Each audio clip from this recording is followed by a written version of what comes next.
Boa noite a todos que estão vendo esse vídeo. Meu nome é Arthur Costa Campos, eu estou aqui com o André e somos integrantes de um projeto para a Escola de Massas com a nossa orientadora, a doutora Rosineide Costa Simas. E o nosso projeto vai ser a identificação e quantificação de metais pesados em resíduo sólido encontrados em pilhas e baterias utilizando a técnica de ICP-MS. Para isso, vamos primeiro abordar o problema para depois chegarmos na técnica e o método. Atualmente, a gente tem uma produção de cerca de 800 milhões de pilhas produzidas por ano somente no Brasil. Esse valor alarmante chega a ser impressionante. Nessa magnitude, a gente associa a mundo, mas a proporção é muito maior do que a gente pensa. Desses 800 milhões, 97% do lixo eletrônico relacionado a ele não é descartado adequadamente de acordo com uma pesquisa feita pela ONU. Ou seja, na América Latina, só 3% do lixo eletrônico, das pilhas, das baterias que a gente produz, são descartadas de forma adequada, sem afetar o meio ambiente. E o que isso acarreta? A gente tem metais pesados cruciais envolvidos na produção e na manufatura dessas pilhas, que é o cádmio, o chumbo e o mercúrio, dentre outras possibilidades, que são jogados na natureza de forma diária, chegando ao mar, chegando ao solo e afetando diretamente a nossa saúde. Tendo em razão essa quantidade massiva de pilhas produzidas, esse problema do lixo descartado e desses metais que são acumulados no solo, logicamente temos bastante teste, e isso se prova uma mentira.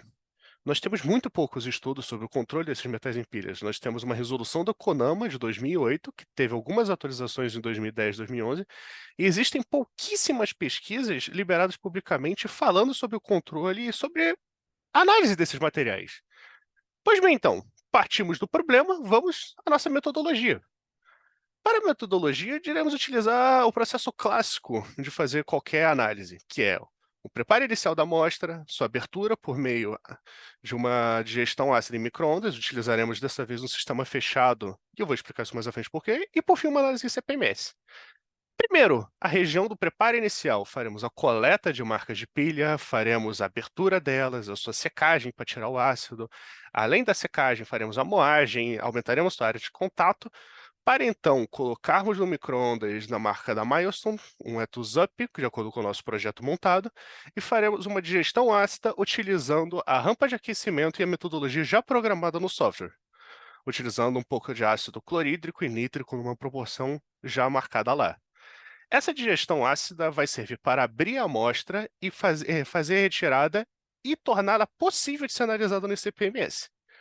Em seguida, vamos avolumar em tubos Falcons, alinhar, fazer uma curva de calibração, utilizando vários pontos, para ter a determinação de quanto exatamente nós encontramos. Por se tratar de elementos traços, a expectativa é encontrar muito baixo, na região do ppb. Mas bem, vamos lá. Por que escolhemos então o ICP-MS dentre as técnicas? A espectrometria de massas de plasma indutivamente acoplado, ICP-MS, peço perdão se eu estiver errado pelo nome, que é um nome longo, ela é uma técnica multielementar que tem uma alta resolução e uma versatilidade imensa de teste.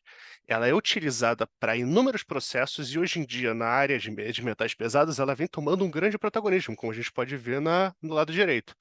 A gente tem desde a área em antioxidante, em atividade antioxidante, materiais de componentes orgânicos, em áreas de refinaria de metais, em solo, na medicina, enfim. O CPMS ele tem um protagonismo muito grande nessa área de metais pesados e metais traços. Mas por quê? Quando a gente vê que ele tem uma alta resolução e ele é extremamente eficiente por ele ser uma análise multielementar e ele acaba alcançando uma faixa que o ICP óptico e outras técnicas não chegam.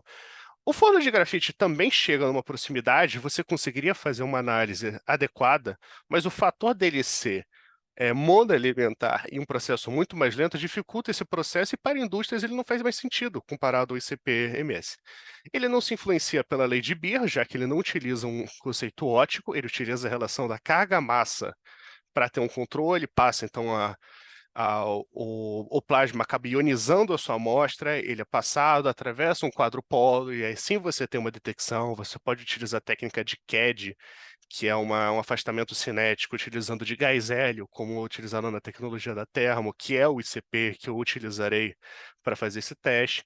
Ele tem um limite de detecção alcançando PPT com certa qualidade e decência e reprodutibilidade. PPQ você pode, existem algumas pesquisas, mas para um aluno como eu ainda não irei tentar. E o seu processamento de dados é extremamente eficiente. Juntando isso, ele torna-se o melhor de todos os mundos. É um resultado eficiente, rápido, prático e útil para essa área de elementos traços, para área ambiental, para área industrial.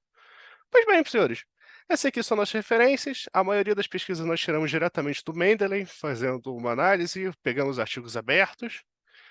E agradeço a todos que vocês nos ouviram. Eu sou o Arthur, representante desse projeto, e eu desejo uma boa noite a todos.